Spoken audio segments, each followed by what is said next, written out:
Pues me da mucho gusto saludarlos a todos. Estamos aquí con Enlace Judío. Tengo el honor y el privilegio de platicar el día de hoy con el doctor Arnoldo Kraus.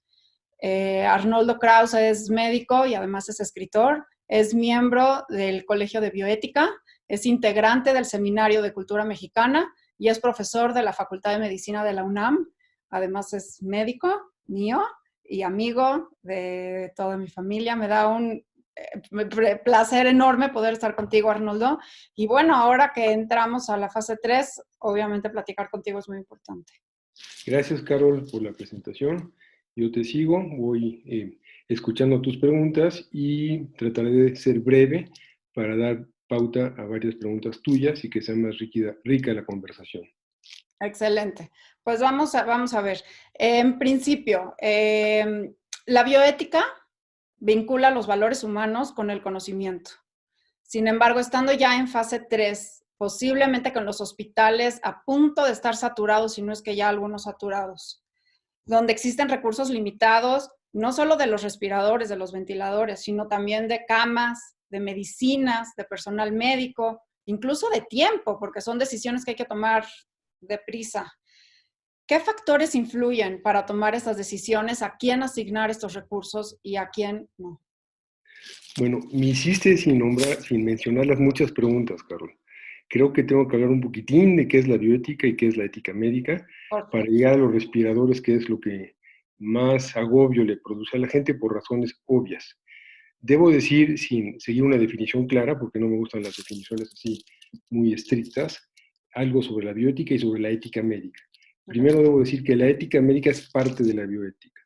La bioética es una disciplina que nació en los 50, 60, a partir de un químico que vivía en Virginia, de apellido Potter, y que acuñó por primera vez la palabra bioética, aunque antes, ya ahora sabemos que un filósofo que durante el nacionalsocialismo en Alemania habló de la bioética, el doctor Fritz Jarr, pero no se le hizo caso porque era la época del nacionalsocialismo.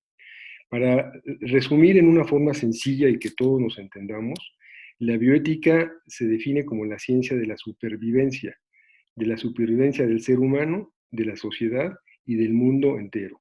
Es importante decir esto de la supervivencia porque con y sin pandemia el mundo está amenazado por diversos factores.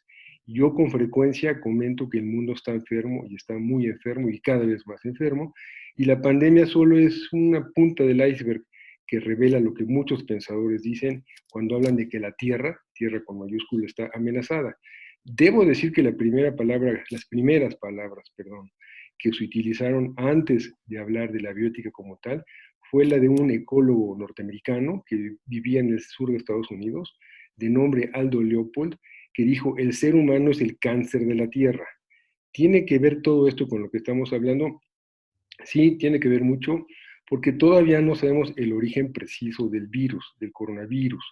Se hablan de varias hipótesis, una de ellas que sea la principal o no la principal, lo sabremos después, cuando los científicos nos lo expliquen, es los cambios en la naturaleza que el ser humano le ha infligido a la naturaleza y a la Tierra.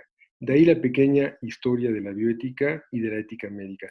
Repito para que quede claro, la ética médica, que es lo que ahora nos interesa, porque estamos hablando de personas que probablemente van a morir o ya murieron, se inscribe dentro de la biótica, que es algo más amplio. La biótica se ocupa del planeta, se ocupa de los seres humanos, de la sociedad, de deslaves, de contaminación del ambiente. Y la ética médica se ocupa de lo que le sucede al ser humano, tanto por acciones malas o buenas de médicos, por acciones inadecuadas de medicamentos, o por lo que tú quieres llegar ahora, por la escasez de recursos, que fue lo último que tú planteaste. Sí. La escasez de recursos es un problema muy serio.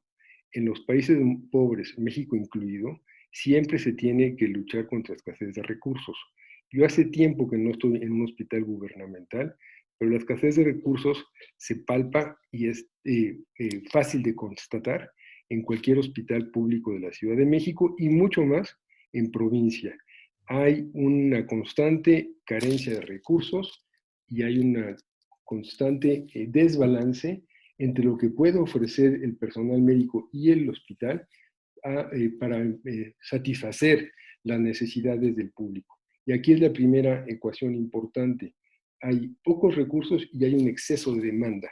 Así Eso es es. un problema muy grave, muy serio, que ocurre muchísimo en países pobres. Dije en México, pero ocurre en muchísimos países pobres.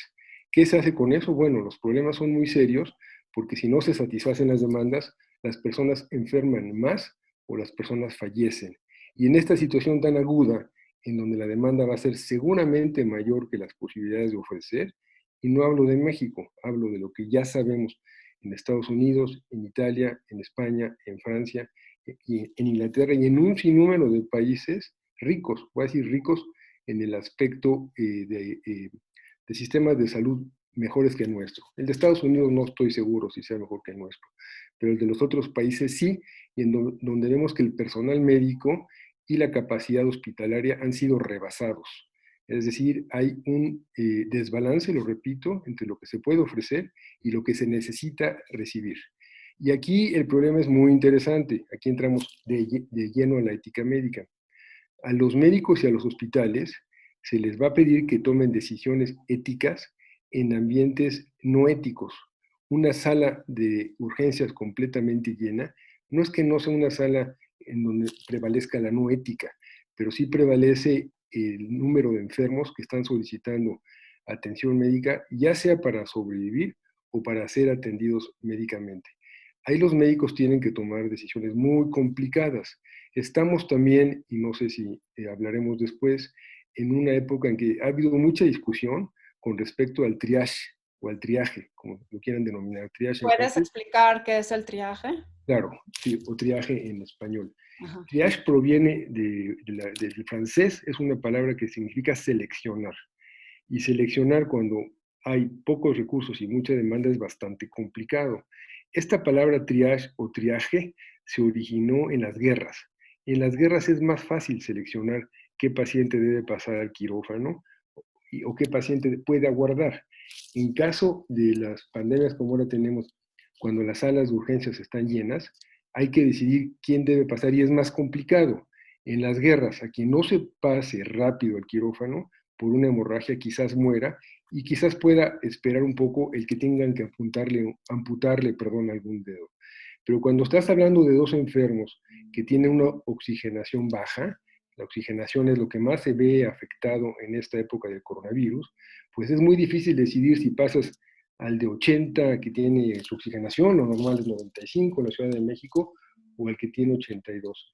Entonces a los médicos se les está pidiendo que hagan decisiones éticas en ambientes no necesariamente donde prevalezca también la ética. No, no es así.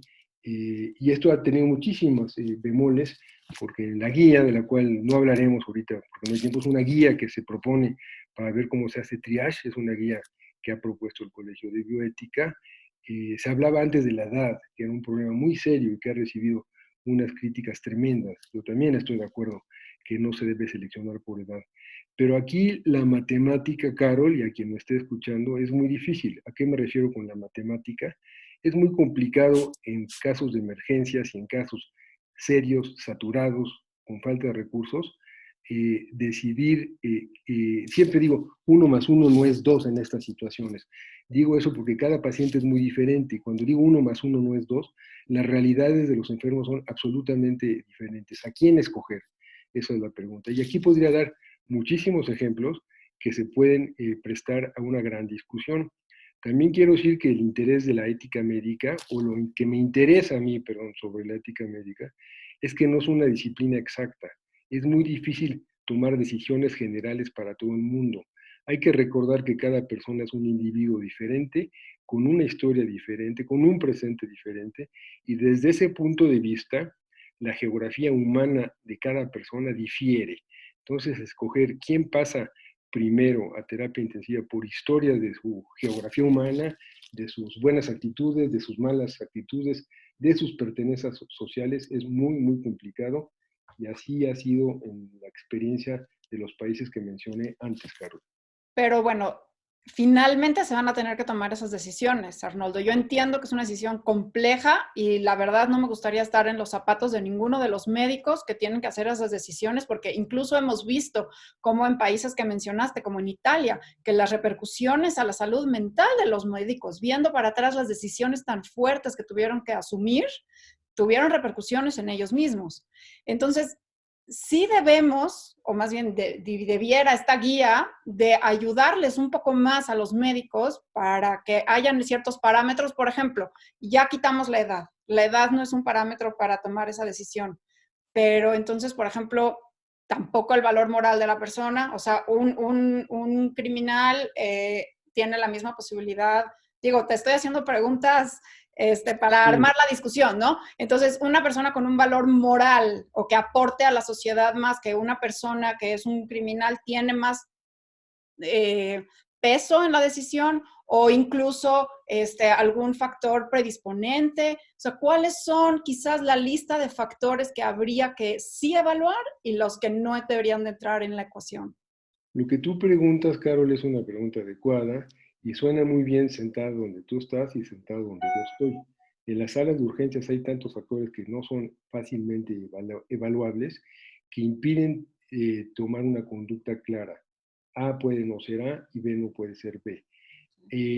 Hay quien dice que el que llega primero es el que debe pasar. Hay quienes dicen, y no, esto no es experiencia mexicana, hay guías de triaje, de escoger a las personas en todo el mundo, hay guías. Son guías muy difíciles de aplicar. Dije que en la guerra sí, en la medicina crítica de urgencia no. Es muy difícil encontrar una receta que sea universal. Estas guías nada más orientan a los médicos a escoger a las personas, y esto es muy crítico lo que voy a decir, que probablemente tengan mayores posibilidades de supervivencia, de sobrevivir. Eso es lo que el médico ve, a veces sin hacer ningún examen. Y esto también empieza a tener unos matices que podrían parecer crueles, pero que son reales. Pacientes que tengan muchas comorbilidades, es decir, muchas enfermedades, tienen menos posibilidades de sobrevivir. Entonces, quizás tú debas de escoger a la persona que por lo que puedes ver, y a veces no puedes ver mucho y no tienes exámenes de laboratorio, y en ocasiones no conoces la historia de salud del paciente, a veces llegan solos o con gente que no conozca toda la historia. El médico, los médicos que están a cargo, quizás tengan que escoger entre los que tengan rápidamente una mayor probabilidad de supervivencia. Esto no es exacto, como tú y el público entenderán, pero es una forma de decidir. Otros dicen que casi es por azar o por volado, así lo plantean en algunas situaciones. Otros dicen que personas que tengan mucha edad y muchas enfermedades, la edad no es un factor excluyente, lo vuelvo a decir, pero mucha edad y muchas enfermedades concomitantes quizás no deban de pasar porque están quitando no la oportunidad a otras personas, sino la imposibilidad para ellos mismos de sobrevivir. Tengo que subrayar otra vez, en el triage no se debe considerar la edad como un factor necesario. Hay unas guías que sí lo mencionan, y esto es equivocado desde mi punto de vista, porque yo diría, desde un punto de vista no religioso, que todas las vidas son sagradas. No es más sagrada una vida de 30 años que una vida de 70 años. Cuando se postula lo de la edad, la gente dice, bueno, hay que pasar al de 30 años porque tiene más décadas por vivir que el de 70 años. Pero yo lo pondría al revés. El de 70 años quizás sea un gran altruista, quizás sea una persona que está comprometida con muchas organizaciones no gubernamentales y ayuda al ser humano, quizás haya generado 10,000, 20,000 empleos en la vida y les esté pagando. Esa vida no vale menos que el de 30 años porque tiene menos años por vivir. Eso son factores que hay que estar considerando y hay que decirlos. Adelanto, porque es importante, Carol, tus preguntas lo dejaron entrever, que yo no tengo respuestas exactas. Lo que tú mencionabas de los médicos ha sido bastante complicado. Algunos, no sé cuántos, en España e Italia, están bajo tratamiento psiquiátrico, porque dejar morir es muy complicado. Muy. Ayudar a morir es menos complicado. Son diferentes las cosas que digo. Ayudar a morir, hablar de eutanasia, es menos complicado que dejar morir. Varios médicos están siendo atendidos con ayuda psiquiátrica y ahora también está sucediendo algo interesante y tiene que ver con estas guías de triaje que protegen a los médicos un tanto.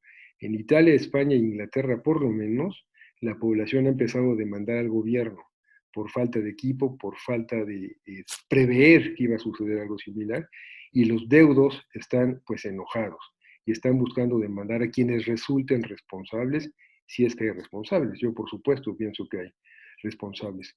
Todo lo que voy diciendo, Carol, público, si es que hay público, es importante porque yo estoy planteando más dudas y más problemas que respuestas. Yo no tengo muchas respuestas, pero sí hay que abrir este tipo de discusiones al público. Voy a decir dos cosas muy importantes.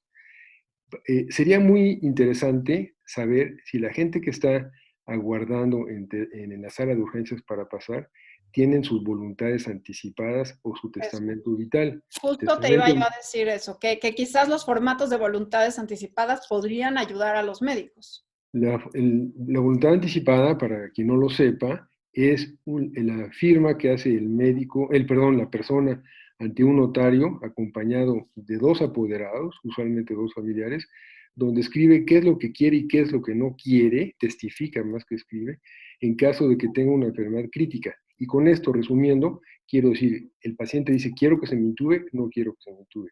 Quiero ir a terapia, no quiero ir a terapia. Quiero pasar solo 5 días en terapia, no quiero más de 5 días. Si se contase con esos documentos, ya se lograría mucho en las salas de urgencias y en lo que sigue en terapia intensiva.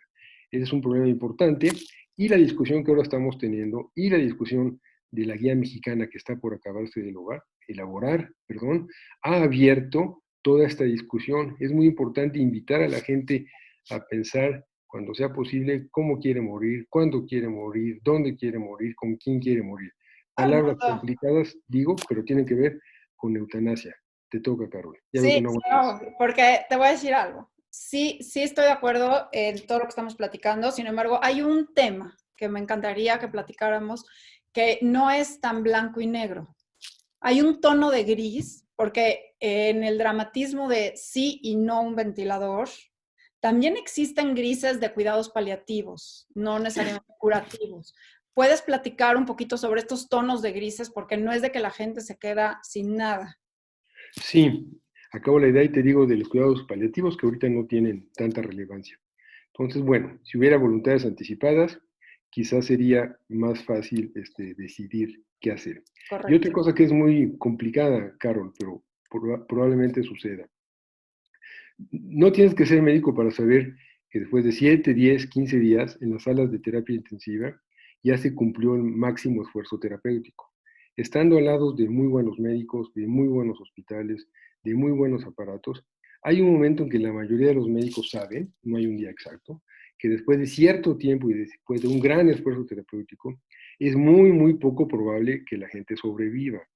La tasa de mortalidad actualmente de pacientes intubados por COVID en las mejores manos, en buenos hospitales en Europa, en Estados Unidos, va de 60 a 85%. Es una cifra altísima la que dije.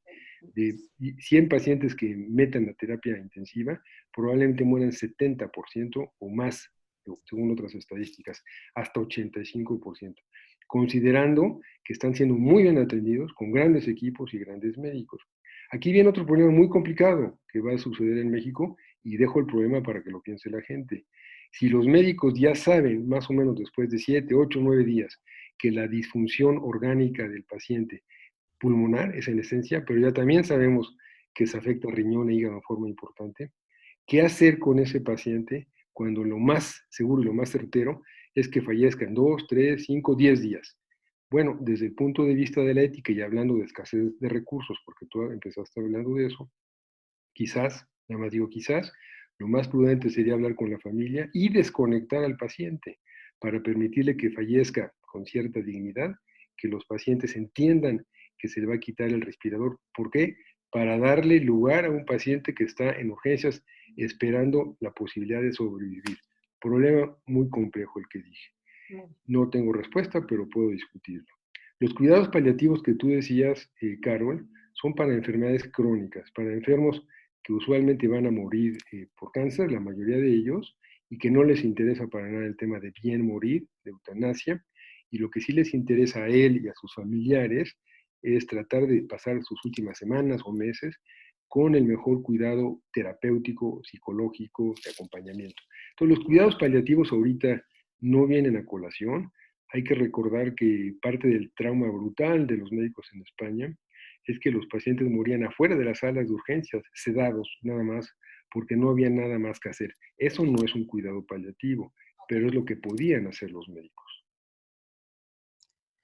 Qué complejo, y qué complejo lo que dices, porque fíjate, en un entendido, y claro que estamos platicando aquí a nivel intelectual, y me fascina rebotar esos temas contigo, pero no estamos en las salas de terapia intensiva y no estamos en los lobbies, en las urgencias de los hospitales. Ujú.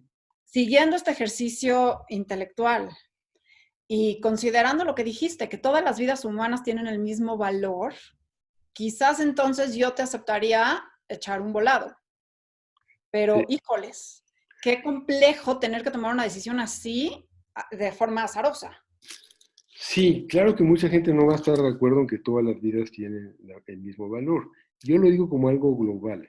Cuando hablo de todas las vidas, hablo de personas indígenas, desvalidos, retrasados mentales, personas del LGTB, personas gay o personas homosexuales o personas travestis, todos tienen la misma vida. Pero si alguien me pregunta y un asesino tiene la misma vale lo mismo su vida, pues es ¿Ok? muy complicada esa respuesta. La vida per se sí, lo que él ha hecho en su vida no. ¿Qué haces con él además si no sabes la historia? Si sí la sabes, entonces la pregunta es, tú sabes que el que llegó ahí es alguien que escapó de la cárcel y es un criminal. ¿Lo atiendes o no lo atiendes? Te pregunto a ti, te pregunto al público. Cualquiera me diría, y yo creo que es la respuesta global, que si al lado de esta persona hay una chica embarazada y que tiene COVID y que está muy enferma, hay que pasar a la chica embarazada con COVID. Te diría yo, sí, yo paso a la chica con COVID. Pero así podremos abrir muchos bemoles. Una persona que está en la sala de urgencias y tiene retraso mental y no ha sido una persona socialmente productiva, ¿tiene el mismo derecho que un doctor en física que está al lado? Yo te respondería que sí, que tiene el mismo derecho de pasar a terapia intensiva.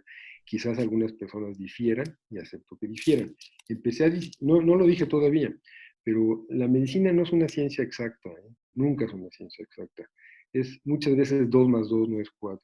Y en situaciones de emergencia, cuando las salas de terapia están, o de urgencias o de terapia, afirmar esto con exactitud, que mejore este paciente por esto y por esto, pues no es fácil. Dije que los que tienen muchas enfermedades extras quizás no deberían de pasar a terapia intensiva, por algo muy crudo que voy a decir otra vez, van a consumir muchos recursos terapéuticos y probablemente o seguramente van a morir.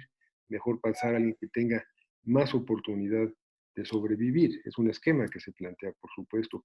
Y hay otros que te dicen que hay que pasar al que llegó primero, el que llegó primero. ¿Eso está bien o eso está mal? Yo pienso que está mal. El que llegó primero puede ser una persona vecina al hospital, puede ser una persona que tenga chofer, puede ser una persona que sea amigo del director y del otro director, y con eso corrompemos la labor de los médicos. Entonces tampoco es correcto eso. El que tiene menos recursos llega después, llega al último. Y aquí claro, volvemos a un problema ético fundamental. Por ahora no sé y no sé si se va a llegar a saber quiénes murieron más, si personas ricas o personas pobres, y dónde murieron más, en qué lugares, en qué pueblos, y en qué situación, qué fue lo que hizo que muriesen más personas pobres que personas ricas. Yo me inclino que morirán más gente sin recursos que con recursos, porque los que no tienen recursos ya tienen más enfermedades asociadas. Todo Bueno, esto pinta lo que sucede, también las crisis exacerban claro. estas O sea, brechas, pero esta ahora, brecha tiene una influencia también entonces en la parte ética médica. por supuesto que la tiene. Estoy por ahora, ya muy avanzado, escribiendo pues un libro que va a ser, perdón que me haga propaganda, no es propaganda, pero comento porque lo he pensado, que se llamará Bitácora de una pandemia. Cada día tengo una entrada en donde hablo de acuerdo a lo que yo veo y leo, desde el punto de vista social, filosófico, médico, económico.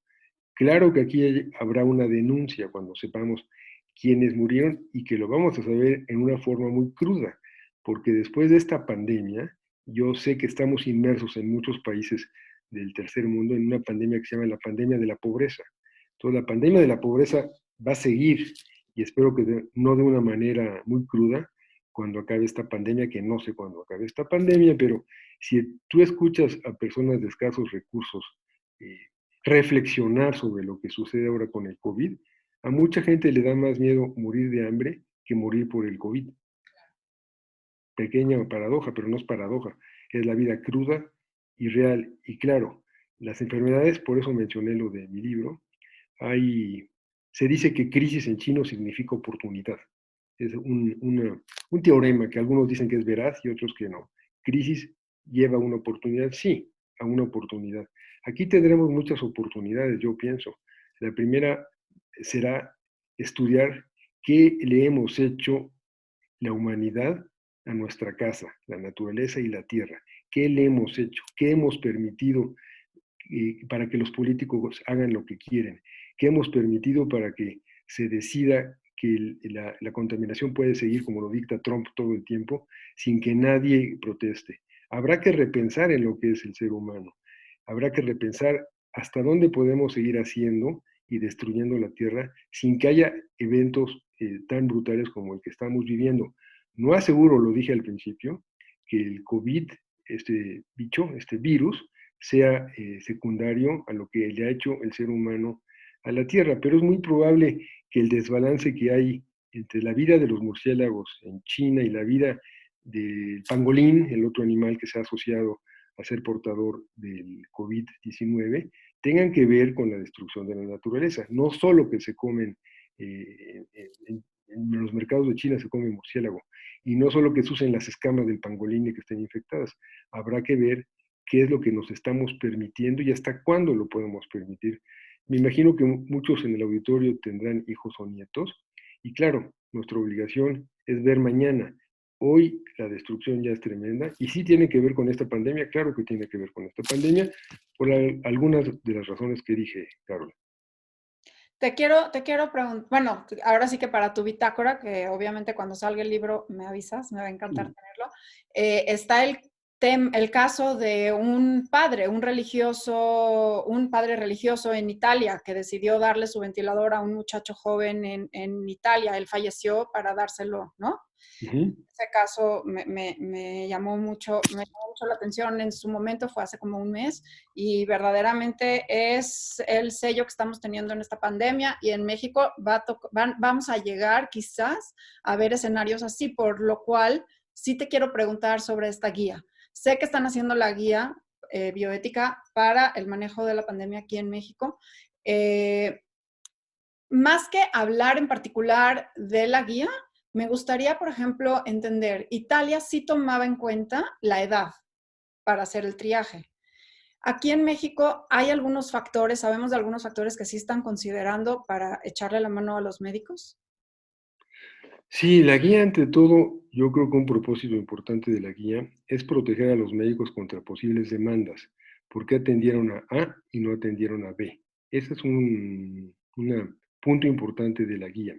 También la guía sirve para advertir a la población en general, a la que tenga la posibilidad de leer la guía, que espero que sean muchos, de advertirles que los escasos son finitos, no alcanzan, y que a pesar de que se han tratado de hacer esfuerzos para hacer más camas con ventiladores y para hacer hospitales intermedios, como sería el que se hizo en Banamex por conscripto, no va a alcanzar si es que la pandemia va a ser tan brutal como la que ha habido en otros países. Según los cálculos matemáticos y de epidemiólogos, la pandemia aquí también va a ser sumamente agresiva. Entonces, esa guía protege un poco al médico también para que no se desgaste demasiado los médicos de urgencia, teniendo que decidir a quién no se le puede ayudar a vivir, a sobrevivir y tendrá que seguir el camino de que le imponga el COVID. Es una serie de cuestiones muy grandes, Carol, las que tiene esta pandemia de la cual estamos en medio y que todavía no sabremos cuándo vamos a salir de la pandemia. Pero, caray, me gusta citar mucho un filósofo de apellido Bauman, Sigmund Bauman, que él hablaba de que en la humanidad todo se ha hecho líquido. Él es indirectamente superviviente de los genocidios y él murió hace un año, a los 95 años seguía produciendo. Él hablaba de que ahora todo se ha hecho líquido, la amistad, el amor, el cariño, la cultura. Cuando dice líquido quiere decir que se pasa por los dedos todo lo que hay.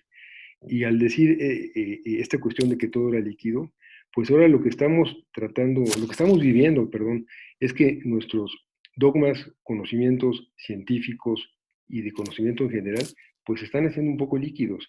Hemos acumulado muchísimo conocimiento en muchísimas áreas y hemos descuidado muchísimo lo que menos hay que descuidar, que es el valor del ser humano. El valor del ser humano en la sociedad actual es bien pobre. El valor lo dicta el dinero y tu capacidad económica.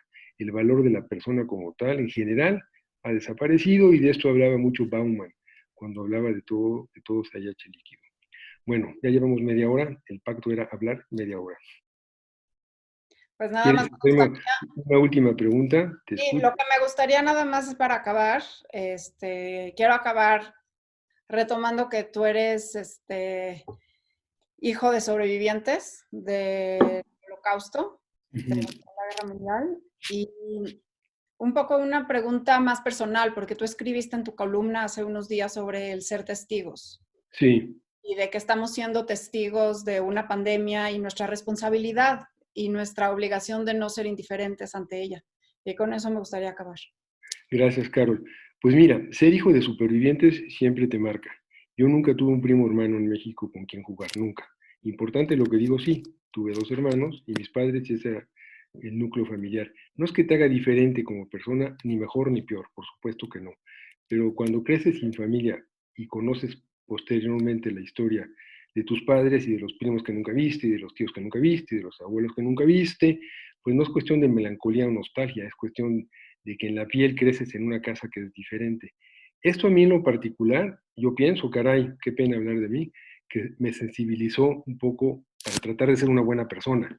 Cuando le digo a la gente que si algo me gustaría que pongan en mi epitafio, es que pongan, Krause era una buena persona.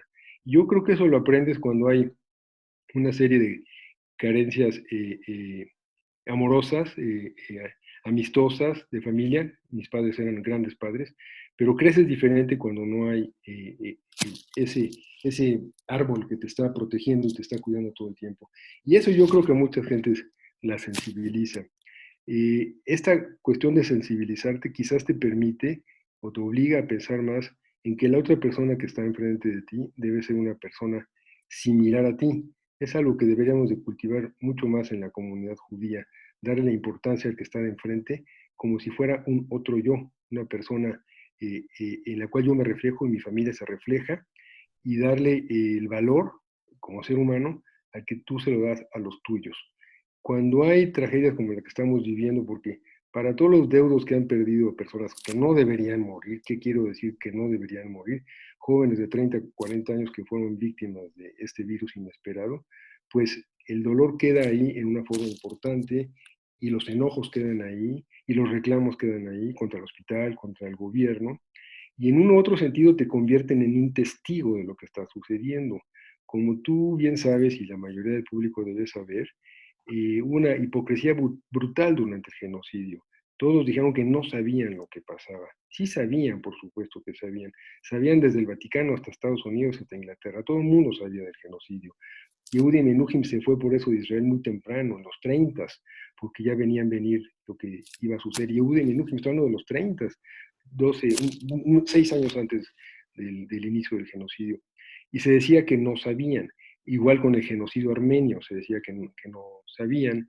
Y así con muchos estudios, con muchas épocas de genocidios, la gente decía que no sabía. Pero ahora todos sabemos y ahora somos testigos de lo que está sucediendo. Ser testigo te debería eh, dar la idea o la obligación, perdóname, de hacer algo más de lo que solemos hacer, quizás hablar, quizás escribir, quizás platicar, quizás decirles a tus nietos que escriban la historia que están viviendo del coronavirus. Ser testigo no es que modifique lo que le sucede a la humanidad, pero ser testigo sí te hace consciente de todas las obligaciones que tienes hacia el otro. Si no tienes obligaciones hacia el otro, las obligaciones que tienes para ti importan poco. Y eso yo creo que hay que fomentarlo mucho en las escuelas. Estamos hablando en todas las escuelas. Ahora, En este es toda la sociedad, en toda la en todas sociedad. las escuelas. Yo siempre digo en las entrevistas que me hacen, si algo hay que enseñar desde el útero y siguiendo en los primeros años en la casa y luego en la escuela, es ética. La ética es, lo defino rápido, la ley del mal menor, la conducta del mal menor. Si no crecemos como seres humanos éticos, se permite lo que se permite, y se permite lo que sucede sucedieron los genocidios. Hay una historia muy importante y con esto puedo acabar. En los genocidios que hubo en la ex Yugoslavia, Susan Sontag, la famosa escritora, fue para allá y a hacer una obra que se llama Esperando a Godot. Es una obra de Beckett. En esa obra de Beckett se espera todo el tiempo un personaje que se llama Godot a llegar a arreglar una solución que está muy problemática. Y no llega Godot, y el problema crece, y el problema crece, no hago el cuento, este muy largo, y acaba en un desbarajuste social y con muchas pérdidas, lo que debería haber venido Godot a arreglar. Susan Sontag se mudó a Yugoslavia cuando ya no había nada y quemaban árboles y quemaban papel para no morir de frío, y montó ahí esta obra Esperando a Godot. Godot era el mundo, esto es en los 90, Godot era el mundo, Godot era la sociedad, Godot era la ONU, y nunca llegó ni la ONU ni nunca llegó nadie. Pero ahora allá había testigos, en el genocidio judío lo había, en el genocidio de los armenios había, ahí está el maravilloso Museo de la Tolerancia con 5 genocidios, no solo el judío, lo cual se me hace increíble que hayan, increíblemente bien, por supuesto, agregado otros genocidios. Tú eres testiga, Carol, tus hijos ya son testigos, yo soy testigo de lo mal que está sucediendo, de los males que le está sucediendo a la humanidad y a muchas personas. Pues Gracias, esperemos que dentro de los males sean los menos males. estoy de acuerdo, Carol. Que sea una Gracias. pandemia lo más ética posible. Arnoldo, muchas gracias. No, al contrario.